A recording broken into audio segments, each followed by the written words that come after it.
The gates of Hades are attempting to prevail against the church, but according to God, they can't. He said that we're going to trample on serpents and scorpions and over all the power of the enemy, and nothing shall by any means harm us. Okay? Yeah, very well. So just because they're trying doesn't mean they're gonna succeed. But I just want to put out there, especially to people that are like me, people that are not normal in the way that they think about death, like just besotted with the prospect of it, people that really want to go home, like that are so unhappy in this body of death that they just want to leave. What is imperative to understand is that God created the earth for us to be fruitful and multiply in it, to fill the earth and occupy it, to, if it is possible, live at peace with our fellow man, our neighbors. Yeah, that's what the Bible has to say. It's important for us to love life. That's what I'm getting at. Okay?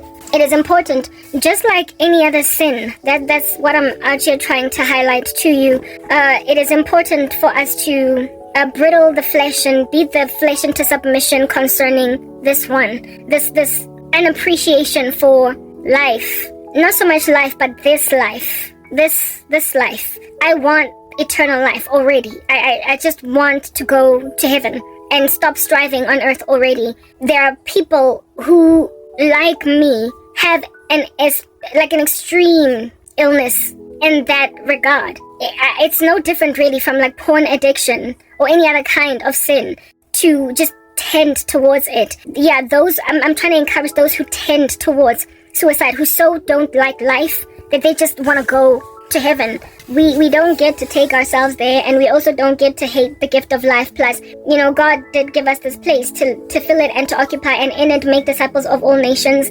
We cannot just take ourselves home. We have to see that we've got a problem in comparison to other people. Proper. When you've got an addiction to something, when you've got a problem, you intentionally focus on it. You make sure that whatever can trigger it, you avoid it, right? Whatever can trigger it, you avoid it. So if you're an alcoholic, you don't frequent clubs, pubs, and you certainly don't buy alcohol, and you do everything in your power to not drink, not lend yourself over to the club. You get my point. If you have a problem with alcohol, you avoid certain environments and certain people. You avoid certain company. When you have a problem with alcohol, when you have a problem with suicide, whatever it is that is the thing that tends to trigger you, you need to intentionally work on it. You need to work really hard on it. We have eternal life indeed, but you must recognize that it is problematic to not want to live. It is. It's entirely problematic to not want to live. It's problematic. God has given, life is a gift. It is a gift, you guys.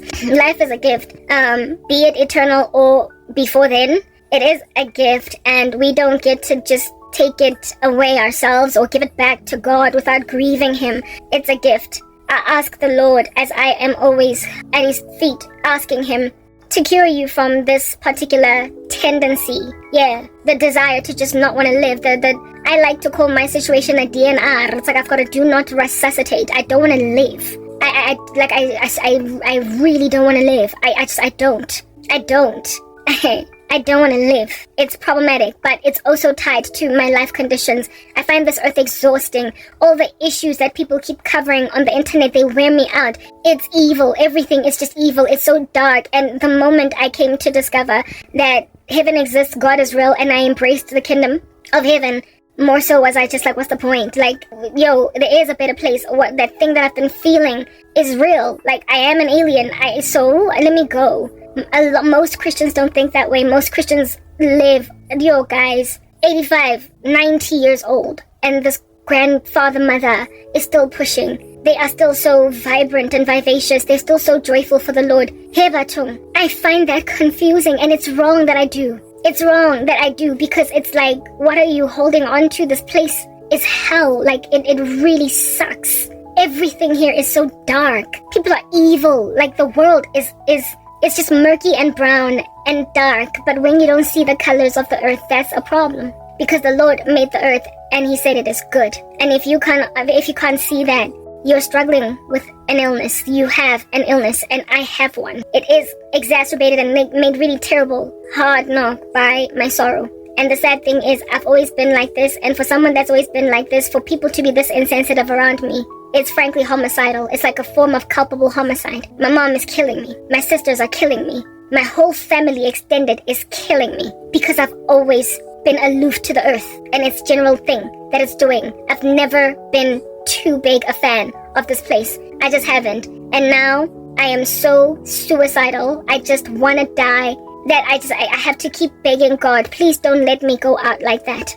Whatever happens, please protect me from suicide. And the sad thing is, I guess Satan knows that this is it's a big challenge for me. So he just keeps on sending his minions to send me all different kinds of death spells, like time and time again. Kill yourself, kill yourself, kill yourself. Your funeral this, kill yourself, kill yourself. And I'm like, you know what, guys? I really don't mind going home. Like I said, I hate this place. I don't. But I don't want to take myself there. I do not want to take myself home.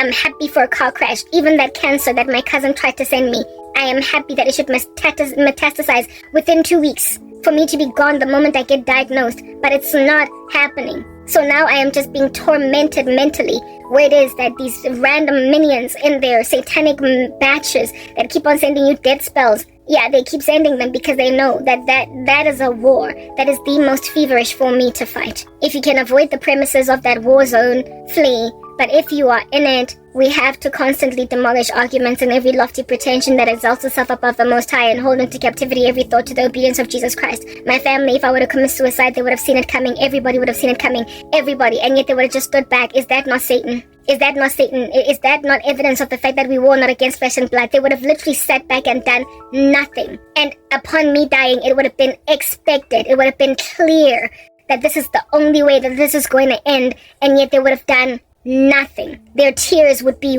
worthless. Their mourns would be worthless. A mother groveling with a fitful, mournfulness over a dead daughter would be a waste of ash and air.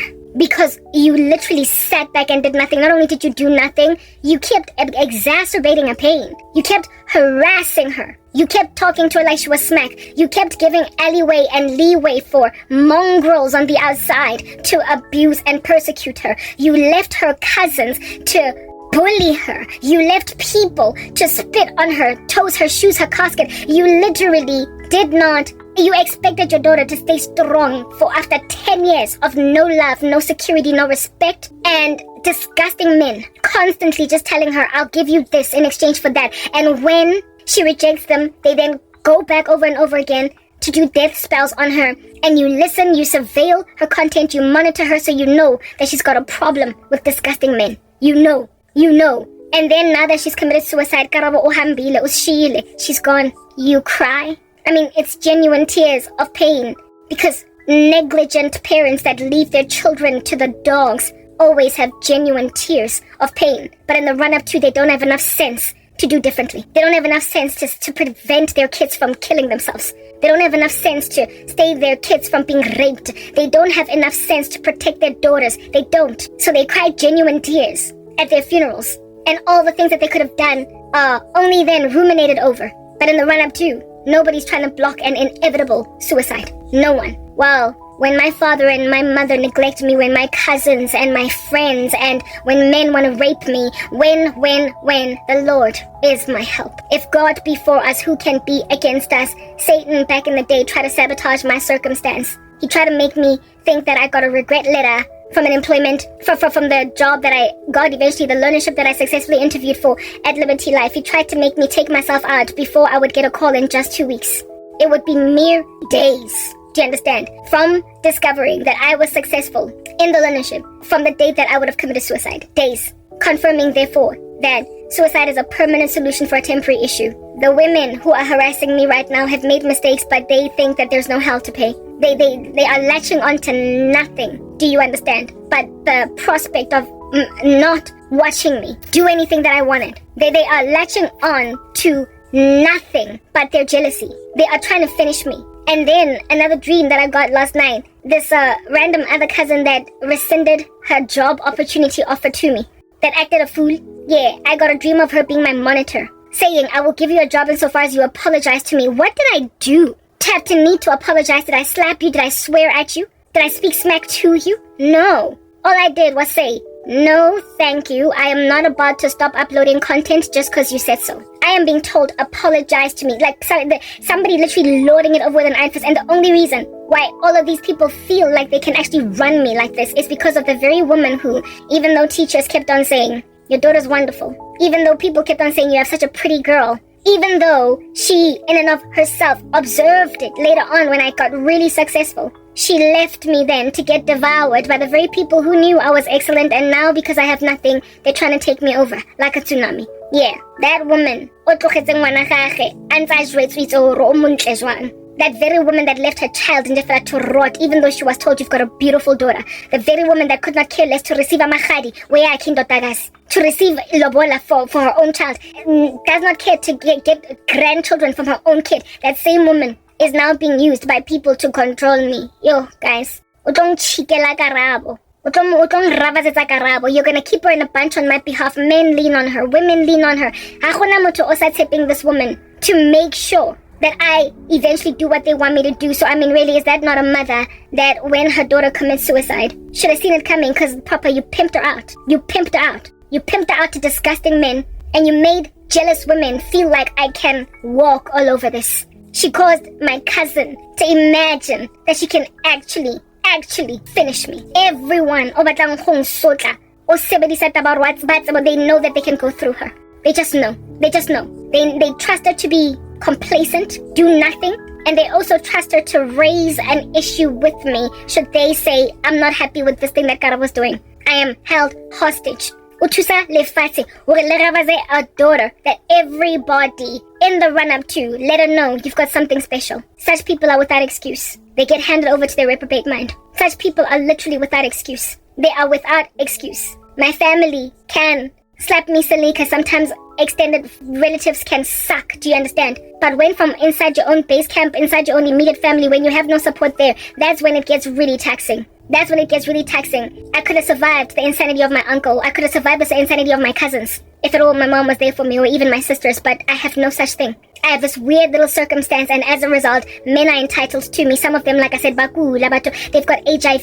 The very thing that I, like back in the day, I would have committed suicide if I had tested positive. I have done everything in my power to flee, avoid that disease. And now it's pursuing me like a bandit. Like a bandit. Men who are like, are so. That level of entitlement only because they have made an observation that my life conditions are such that nobody is coming for me. Nobody's gonna care. So I need to just go and let myself go and contract HIV. I just need, because I'm 40. Yeah, well, apparently I am so not 40 that I'm apparently 32. And yet nonetheless, HIV is something I just need to take in my stride because it comes with money, it comes with protection, and it comes with support. And if I don't want to take it, it also comes with wiped fingerprints on a gun that has killed me. But will I really? Men that feel entitled to me. Women, and now they don't want to watch a woman organically fall in love with a man. Women that are actively trying to age me over like any spell. Like if it's a spell they can cast, they keep casting it. Displaying themselves as Judas, displaying themselves as Saul, displaying themselves as not chosen, displaying themselves as those that even though God has given them grace, life and death, blessings and curses, they choose death. They keep choosing hell at my expense. They keep sabotaging. They keep recasting the same spells on me over and over and over and over and over again. This cousin has told herself that over my dead body, before you will ever, Karabo and Kutwa, ever rise the way that you rose before and humiliated me.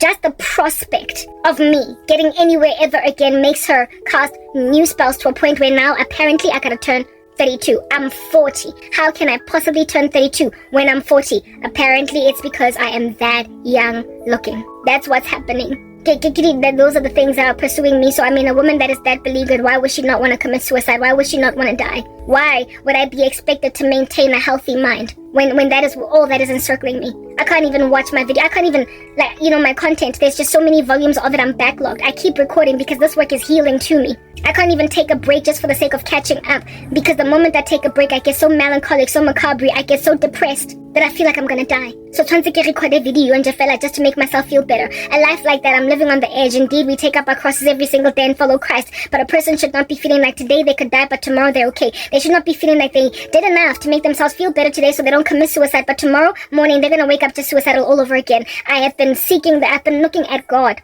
begging him to get me out from this harm that I'm in. I am not safe. I'm not safe. The disgusting creep in America. Yes, he thoroughly thinks that he is Romeo and I am Juliet. He will not die unless I'm dead. And he has told himself that all the way come hell or high waters, he is going to make sure, he's going to be the thing that hinders anything that he can. That's a man that has accepted, he has taken it in his stride, he's accepted that he's going to hell. That's a man that has told himself that he's going to make war with the kingdom of heaven until he dies. That's a man that is an enemy of the cross. He has determined that he's going to go to hell.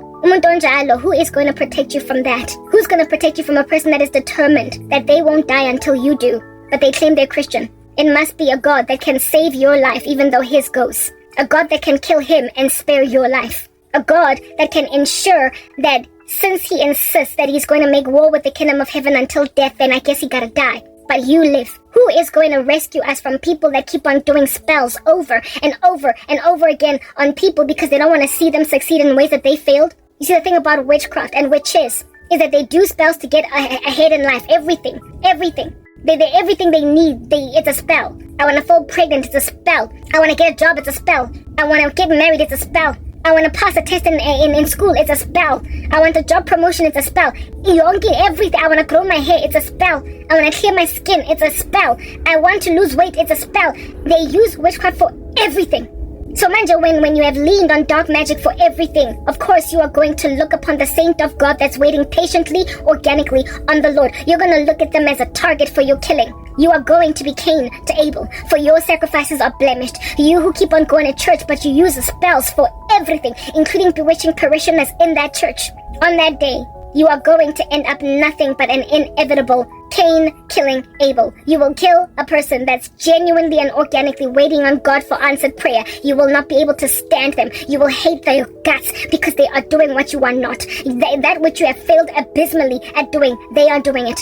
You are going to try and force Banabamudimu to do things you don't want them to do until finally Banababatu they go and commit suicide because you are literally that bizarre. You are that extreme. You keep on afflicting them to a point where they feel like, I can't anymore. You take my life. What do you think God is going to take from me? Like, Papa, what's going to be taken from you when you take the life of a person that could do nothing but prophesy the name of God on a rooftop? I am being pursued by death spells day and night and women trying to make me do what I don't want to do. I had a dream of me waking up in a hospital, having given a public one, having given birth to a baby because they insist that before I will work again, I must give somebody a child.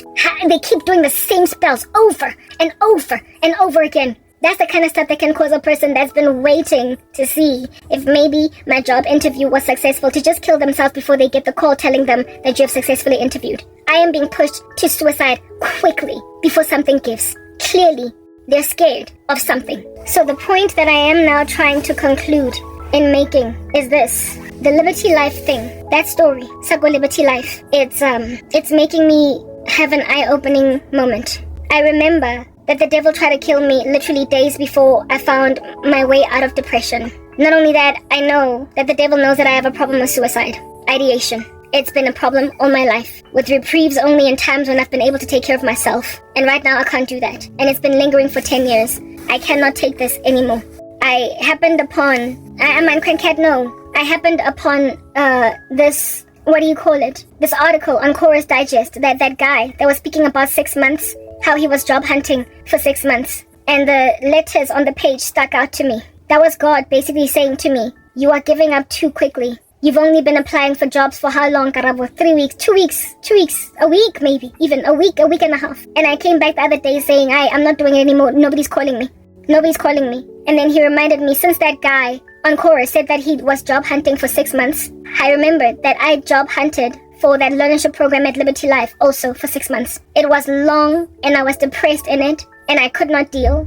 I had limited resources, could only buy a workplace twice a month instead of all. Could only buy a workplace twice a month. In fact, I think, how often did the workplace, anyway, whatever, I could only buy a workplace twice a month instead of every single Wednesday. And so therefore, I was always just restricted as to when it is that I finally find an opportunity. But one day, God, there was a door that was open, that opening in the newspaper that I responded to from Liberty Life, ultimately bore fruit, and I got into the program. It took 6 months. Basically, God was telling me, if it took 6 months before, you can't expect it to take 2 weeks now. You are only frustrated because of how extremely beleaguered on all sides you are, such that when you send out your CV gutuli and nobody's coming back to you, what they want is for you to give up. But if completely unemployed people can job hunt, if completely unexperienced people that have never even worked a day in their life can job hunt for 6 months until finally they get placed somewhere, what then will the person that has the amount of experience that you have, what are the odds that you will finally get somebody that's going to call you? They're a lot higher than a matriculant with no experience at all. Your odds of getting somebody calling you for a job interview after you try and try and try is literally several percentage points, if not double-digit percentage points higher than that of a fresh matriculant. You have experience that people can use. It's just that not everybody is prepared to look at you because of the 10-year gap in your CV or whatever. And even back when you were applying for jobs while employed, you still would have a month, 2 go by with nobody calling you, even though you was like actively employed. You were actively employed. You would send out a CV trying to move elsewhere while actively employed, and still 2, 3, 4, 5 weeks, a month, gigging 2 months, 3 months would go by before any recruitment agent would call you. You remember times like those. So if at all you can have a 3-month dry patch of time pass by where it is that nobody's calling you back when you apply for jobs while working, and if at all people can be sitting at home that have no experience at all for 6 months and then they finally get a job interview and then they're working. Why under heaven do you think you are different, Karabo? You cannot just apply for 1 job or 3 or 10 in 1 day, and then because you didn't get called back, it's just a zombie. Then give up. You can't. You did not give up back then. Why? Because it wasn't an option. It wasn't an option. You didn't have an option to not buy the workplace on Wednesday. You didn't have an option to not use your shankura 2 rands to pay the container phone services, to call a landline number on which you're going to be holding until you have to hang up because you've spent all your money. Even though that frustrated you and it made your heart break, or you spent your money on just holding, waiting for somebody to answer on the other side. Bottom line is, you kept on going back because it was not an option not to. Well, this time around, if you stop, you are going to be more spoiled than any other time in history. Why? Because you don't even have to wait at a container. Using resources you don't have, money that is depleting while tariffs are running on a phone that you are billing, and that the bill is just the skyrocketing and clamping. You don't have to pay even a fee at an internet cafe to write an essay like you did before and then send it to Liberty Life. This time around, you've got free Wi-Fi, 24-hour internet. You don't have to lift a single phone. You don't have to call anybody. You don't have to call anyone. What you have to do is just keep sending your CV out. You have not only got a Career Junction profile, but you've got a PNet Junction, a Careers 24, a Talent Scout, or what do you call this, profile. You have got a LinkedIn profile. You have got a profile on multiple career sites. Every week, at least once, at the beginning of each week or whatever day you choose, you have got to try and apply for a job, just like buying the workplace on Wednesday. You don't have to apply every single day because they tend to post weekly anyway. But you need to go back and check every new week what's newly uploaded the past week. Somebody is going to call you. That young gentleman on Chorus Digest got called after 6 months. Back then, I got an opportunity with Liberty Life after 6 months. When I was employed in corporate South Africa, sometimes months would go by, even though I wanted to hop from one job to another. Months would go by before anybody called me. When I was at Nedbank, for instance, I was always applying outside and also on the intranet. I don't know how many intranet opportunities I applied for, and only after 8.5 months of just applying for jobs on the intranet to move, they finally called me. When an opening for a training center administrator was made available on the intranet, and they called me. And I didn't get that job. I got another job as a facilitator because they rather chose to bring me on board rather as a trainer because they loved me that much. But it took 8.5 months. The Lord was basically telling me, Labantu Laba are leaning on the fact that you are disillusioned and disquieted. They are leaning on the fact that you are in pain. They are leaning on the fact that you feel like nothing is going to give. They are leaning on you leaning on a volatile platform like as YouTube to finally recover. They are leaning on you throwing in the towel so you will eventually do what you don't want to do. They hope to one day make you do what you want them to do. They want to make you accept whatever job they're offering you that does not make any sense even in the slightest, so they can control you, so they can maneuver their grubby fingers into your ministry and dictate the direction of what I am speaking through you. They are sitting back waiting for you to settle, sitting back waiting for you to compromise. They are waiting for you to beg them for a job, and when then you go and you beg them for a job even though they wanted to make you an administrator out here, what do you call this, ordering digestive biscuits on a system. Yeah, they will insist that the only way that they will give it to you is if you stop uploading on social media, or with them telling you what to upload on social media. They will literally try to dictate the direction of your ministry. They are literally, people that are trying to control the narrative, telling themselves it's only a matter of time. Guys, there is nobody that has used witchcraft to acquire everything that is ever going to give you peace on a job that you get as a Christian in their midst. They will be your abuser. They will persecute you. They will harass you. They will insist on maintaining a narrative, and they will also surveil your social media. You have got to make sure that you work for someone that does not know what you do online, so that nobody can persecute you for your job. And if they find out, let them find out on their own. But it can't be people who historically harassed you. No man or woman that has only ever leaned on Satan to get a new job, only ever leaned on Satan to get a baby, a husband, is going to give any blood-bought, born-again child of the living God patiently waiting on God for answered prayer a break. It'll always come with fine print. It'll have fur and be growing peach fuzz. It is always going to look nasty. Do you understand? So therefore, when they are standing back in the season of your unemployment, hoping that in desperation you will beg them, they will give you a job. But it'll come with terms and conditions that cause you to be silenced in your ministry. You are going to basically be told, unless you agree to this, you cannot work, essentially tantamount of taking the mark of the beast. Rescind Christ. Recant your faith in him. Or be fluffy, be seeker-sensitive, lukewarm. Say just butterflies, peach fuzz, and knickknacks in terms of ministry. Say nothing but a Joel Osteenic type message. Nothing but a Joel Osteen-like type message. Nothing but a message that's just going to be like, the smiling preacher, Nje. Smiling preacher. That's all that this prayer. Just no hard knock rebuke, no calling out witchcraft, nothing. Well, what you need to do is just say, Jesus loves you, yes he does, for the Bible tells me so. And little ones to him, they know they are weak and he is strong. They want you to say a message like that. You can't be deep, heavy.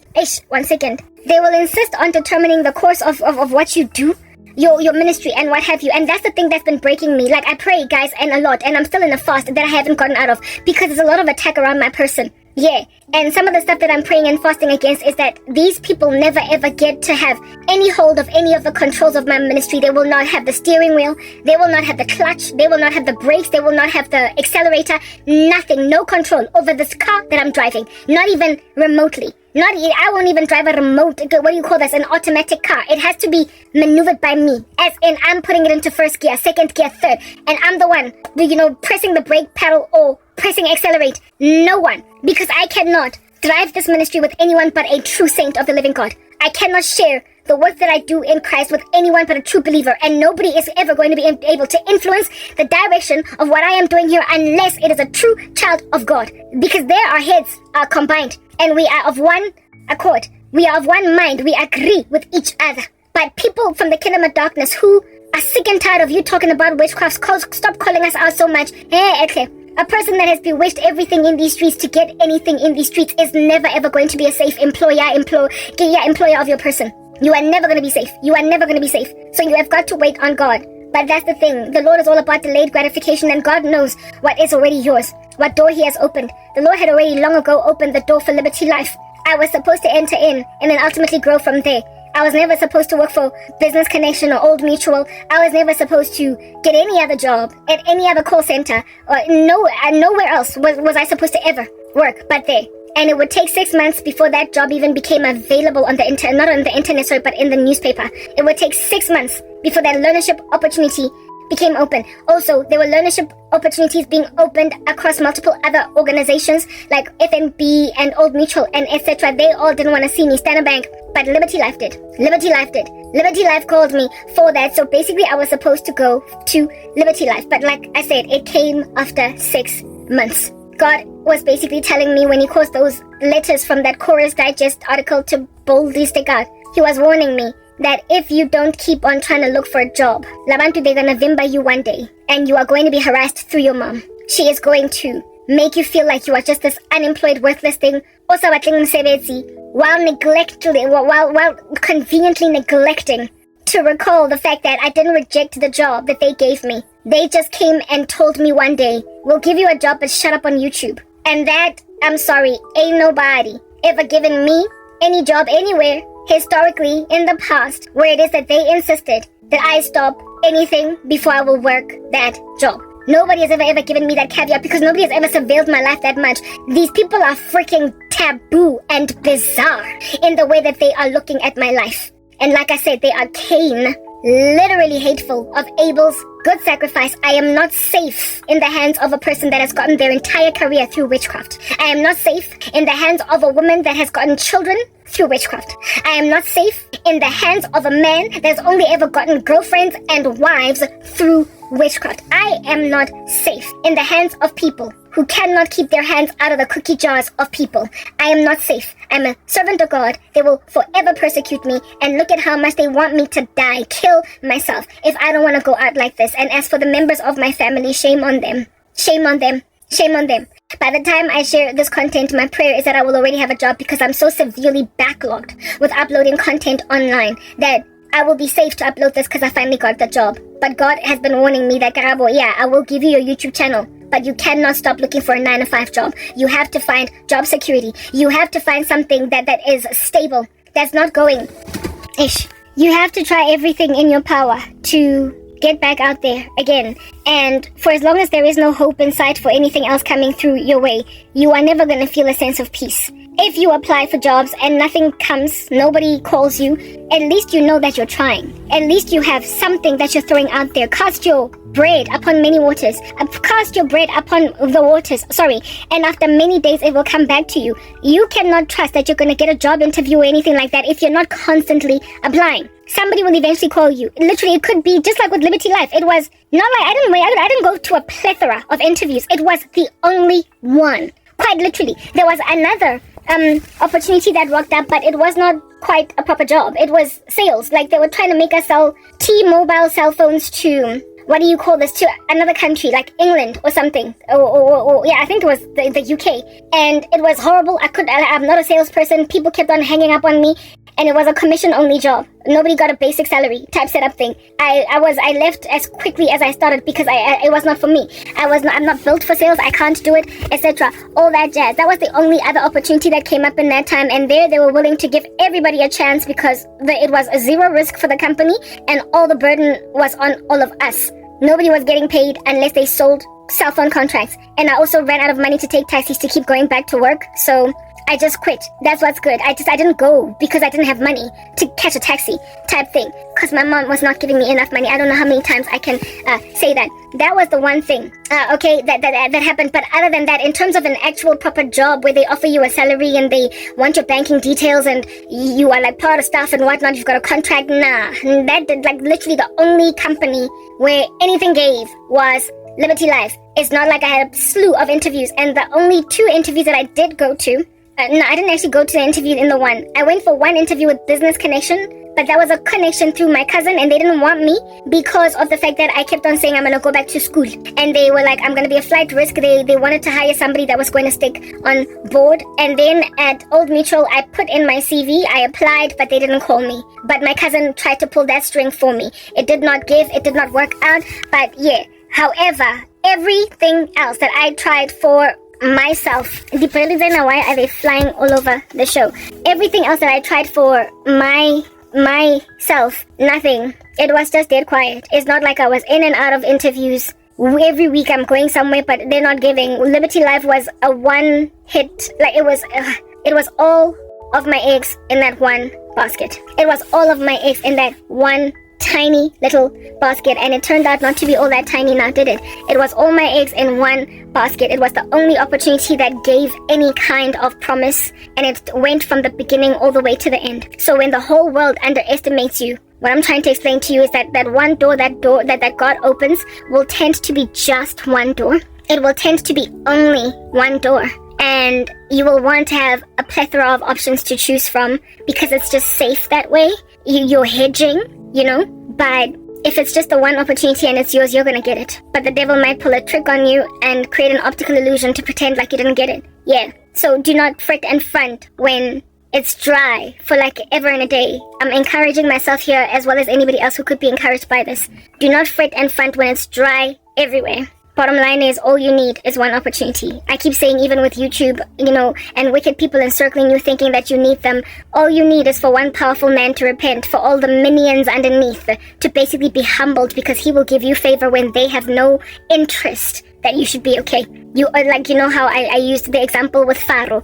Joseph only needed Pharaoh. He did not need all of Egypt, or even people with his brothers to come around. He did not need the prison system to set him free. He didn't need to get set free from prison first and then see what he can do in Egypt. All that Joseph needed was Pharaoh. All he needed was Pharaoh. And that relationship with Pharaoh gave him respect in all of Egypt and made him the second most powerful man there. All that Daniel needed was Darius. All that Shadrach, Meshach, and Abednego needed was who is this? Nebuchadnezzar. All that the people of God, all that the people of God in the story of Esther, the Purim story, needed was Xerxes. They did not need Haman or the people in Persia or ancient Iran to change their mind against the Jews. They just needed one man, the king, to send out a decree concerning God's people. So do not worry yourself when it's just too dry, too quiet. All you need is one opportunity, just one open door. One. You don't need 20, just one. So when you apply like a dog on Career Junction, PNet, Careers 24, what do you call this? LinkedIn, when you apply on talent websites, actual company websites where and nobody comes back to you. Yeah, I waited 6 months the first time. At NetBank, 8.5 months. Right now, so far, it's been 10 years, but I haven't been applying the entire time. I've been in batches applying, but this time around, this time around, I feel like God is telling me, you gave in too quickly. You threw in the towel too quickly. I'm not going to get my YouTube channel without going back to corporate. I'm not going to be left alone. This guy in America is disgusting, and God could have killed him, but he hasn't. God could have neutralized that guy, but he hasn't. He keeps on trying to kill me. Like I said, he thinks I'm Cleopatra and he's Anthony. He thinks I'm Juliet and he's Romeo. He thinks this is star-crossed lovers and that both of us are going to end up dead. He thinks that we are birds of a feather. He thinks that we are both rejects in society, except not from the vantage point of being a criminal. I am one because I'm a Christian, I'm a disciple, and the world has rejected me. He is a reject because he has made the bane of he has made the lives of other Americans uncomfortable. He is the bane of America's existence. Just last night, the Lord had told me that he's got so much blood on his hands. He did not confess much of what it is that he did before, but he's got so much unaccounted for blood on his hands. He's killed so many people that him expecting to end up with a Christian wife is just naive. He's a murderer, in the worst way. He was a gangster, but he wouldn't tell me whether or not he'd killed before, because he never got caught for it. He never got caught. And seeing as he keeps on burning some strange ritualistic candle, he then also likely kills spiritually too, using means that are unseen and untouchable, because if I'm all the way in South Africa, he can't exactly kill me. That little menace in the US, God could have killed him, and yet he hasn't. Why has the Lord kept him alive? I don't know. Still to this day, he is the biggest worry of my soul. He won't leave me alone. He's a stalker. But the one thing that is going to relieve me from the weight of that man's witchcraft is if I am independent, is if I gain a job, is if I am cool. And so therefore, every time he casts a spell, it's who cares? Witchcraft, the thing about it is, Christians tend to look cursed until it becomes clear that they never were cursed, they were just tested. So witchcraft at some point gets to a place where it's just useless. It's vestigial. It's this thing that they keep on throwing in the direction of believers with it going nowhere. And therefore God then proving that their sorcery never ever worked. Job was never under anybody's spell. He was just tested. And when then the tests lift, it's going to be so embarrassing and bizarre to witches, because they won't know why they keep on casting spells over and over again in the same capacity, and yet they don't work. They think we're in their clutch until they discover that we never were. They were just shooting blanks, but by then, they would have been so disreputed and reviled by their works that they won't be able to recover. Like my cousin, after doing this to me, no wonder she keeps on going back to the drawing board. No wonder she is even desperate to turn me 32, as if though I'm not already 40. No wonder. No wonder they just keep, no wonder they think they can control people with this until it becomes clear that Christians can't be touched by it. So don't give up. That's all that I am trying to put out there in this message. It's my own encouragement and hopefully yours too. Those of y'all who suffer with suicide, who struggle with the ideation, with wanting to go and leave this earth, I hope that as the story unfolds, you will be encouraged by how it came out, how it turned out. My prayer is that you will be encouraged by how things eventually unfolded. I am scared, like out of my mind, with how this is going because it's fearful to see the wickedness that these men and women are walking in. It's fearful. It's scary. And it weighs down on my soul. And with me having no job, no avenue to take care of myself, to do basic things like buy my own tampons, it's daunting because these menacing psychopaths are hurting me precisely because of that thing. Like in tampon, I have to overcome it so that now whatever it is that they slap me with will just bounce off. And the Lord, I feel as if though, has been warning me to not give up on job applications. So today's Monday. Even though I didn't apply today, I will certainly apply tomorrow. I shouldn't give up. It's hard to open my email and see nothing. It's hard. It's hard. And it's going to be hard for however long this takes. But I'm never going to escape the tyranny of my mom. And I'm never going to escape the tyranny of my cousins.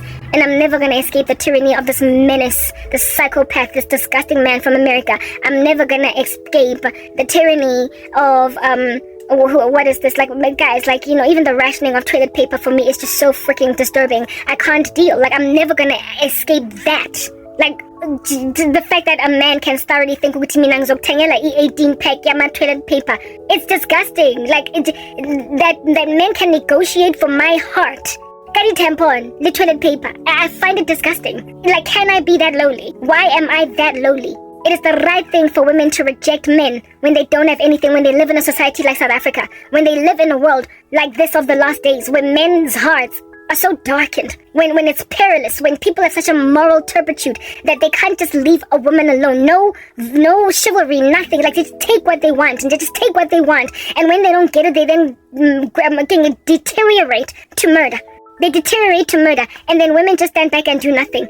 Instead of repent and just feel like they do nothing. They do nothing. Yeah, that's gonna keep happening until I get a job. And I don't know when I'm gonna get a job, but one thing that is certain is that I cannot upload such content as this until I have one. So my prayer is that God will fast track the whole application process. Whatever happens, guys, like Papa, like I need to get out from the clutch of my enemies, because maybe, just maybe, once I'm out from underneath their clutch, they might actually find an incentive to repent, because right now, Bafilankare, they are in a position to control me. Their envy is so extreme.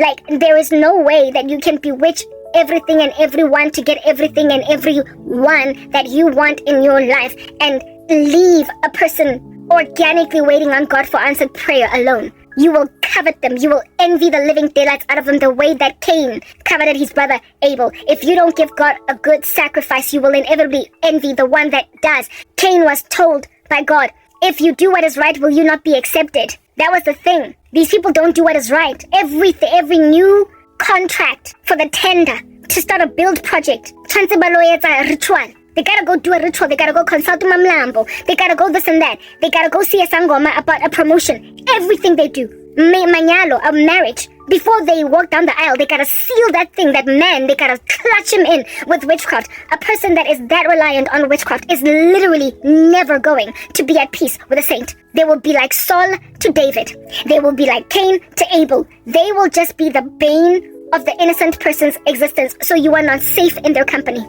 You are not safe in their company. Therefore, Christians, the one thing that I pray for you is that you will pray for God to steer you clear of the path of people that use witchcraft for everything. Because when you out here have the language of heaven on your tongue and you speak holy stuff, when you are pure, because you're just good old-fashioned waiting on God, they will sabotage you to settle. That's what's happening with me. Bang patakele ko Jobek Jen, giving birth to a child in a public hospital while my stitches are still raw, discharging me because other women have to come in and give birth. Bang patakele pregnant out of wedlock, having a baby before I can work so that they can leave me alone. Like stuff like that. No regard for my spiritual convictions. Keep on killing my husband before he even comes along. They do stuff like that. They will literally chart the course of your life using witchcraft. They will try to sabotage you so we can all be in this together, kumbayaring, swaying left and right as on a boat in wickedness. They cannot be the only ones. They will not be the only ones. They literally will not be the only ones. They will refuse to be the only ones that lean on Satan for everything. So they will try and frustrate your life so much as a Christian that you will end up when giving some random deadbeat a baby out of wedlock, or having sex with a guy just to get a job, or falling pregnant out, you get my point, out of wedlock, I already mentioned that, or in order to get a job, lie on the CV, anything at all to put you in their camp, anything at all, anything of compromise. That's how actually secret societies operate. They gotta put something on you, they gotta catch you on camera doing something ugly, so that they will always have something on you in order for you to get ahead and succeed and be a musician or whatever. So similarly to secret societies, unless you go and have a baby out of wedlock, they won't let you thrive and have a career in corporate. Unless you sleep with a guy, unless you lie on a CV, unless you do this and that, unless they will literally tell you how because kaofela we had to do something to get ahead. All of us had to do something to get ahead.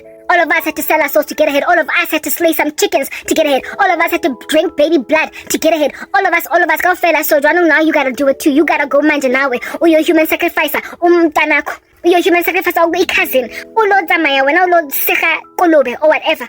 Just so you can do basic things like buy tampons, earn a living. Basic things like buy your own clothes, basic things like sleep on a warm bed and be comfortable, have security, have safety. Basic things like not have to ration toilet paper. Yeah, they will tell you in order for you to have enough toilet paper that you won't have to ration it and hide it from people, in order for you to not live with people that hide things from you. In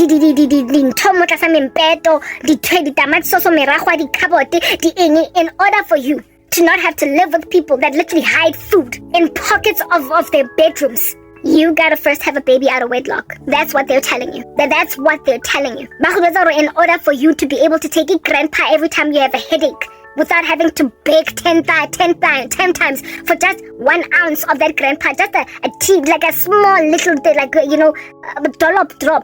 drop of a pipette worth of grandpa powder on your tongue. Because just for you to get that one little grandpa, to get a job so you can buy yourself your own grandpa. That's what they tell you. So you must just walk around in these streets because when you can buy your own grandpa. Like when you have to negotiate for tampons so hectically that you end up in Jeffela. So for the sake of not having to bother anybody, using tissue all throughout your period. That is what they're telling you. They're telling you, unless you take the mark of the beast, you can't buy or sell. Except this is not the tribulation. This here is just spiritual manipulation by people who have used witchcraft for everything, trying to grab daughters and sons of God who have waited on Christ for answered prayer and make them do what they did to get ahead. Just because they slaughtered them chickens. Let them continue slaughtering their chickens. But as for you and your house, you will serve the Lord. And if they think they can take you to the edge of suicide, herein lies the deal. God knows how to rescue you literally from 5 seconds away from drowning yourself in a bathtub. God knows how to vomit pills out of your body. God knows how to make sure that an HIV test comes back negative because you don't yet know between heaven and hell, and that you can't just kill yourself because you're HIV positive. Yeah, God knows how to save you before you know him. And once you know him, he knows how to make you strong in sorrow because you are mature enough to handle pain. And when then that pain reaches the nth of itself, when it gets so extreme that you start to feel like, because God, that's when you will get your job. The Lord will not allow you to be tempted beyond what you are able. God gave me enough for just today. I'll probably wake up depressed again, wanting to die. I'll come back and I'll talk again. Backlogged 20,000 years from now with lots and lots of content. But bottom line is, I'm alive another day, aren't I? I will survive until I can't survive anymore. Somebody is gonna call me. Either the rapture is gonna happen, but there's no way I'm leaving this earth through a suicide. Like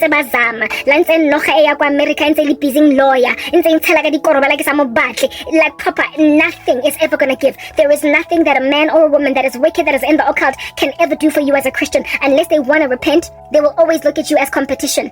Cain, if you do what is right, will you not be rewarded? They don't wanna listen to God. They don't want to hearken to God. I use that analogy, not analogy, but that explanation about how heaven and hell, how eventually people are like literally predestinated for hell. Yeah, it's because like Cain, instead of choosing to do what is right and so be rewarded, he would rather kill his brother Abel. They are Cain. Just seek the Lord's face to stay you from ever being in the company of men and women so besotted with sorcery that they will hate your patience and God. Just ask God not to let that be your boss, even if it might be your colleagues. Because you can't escape them all. Just let God, just ask the Lord to make sure that they're not the ones helping you get a job or helping you move from one country to another, helping you find asylum, because they will leave you out on a limb at a border of a country where you don't even have a passport because you refused to take the mark of the beast. They will leave you high and dry all that I am asking you Christians to keep asking God for is for him to protect you from men and women so besotted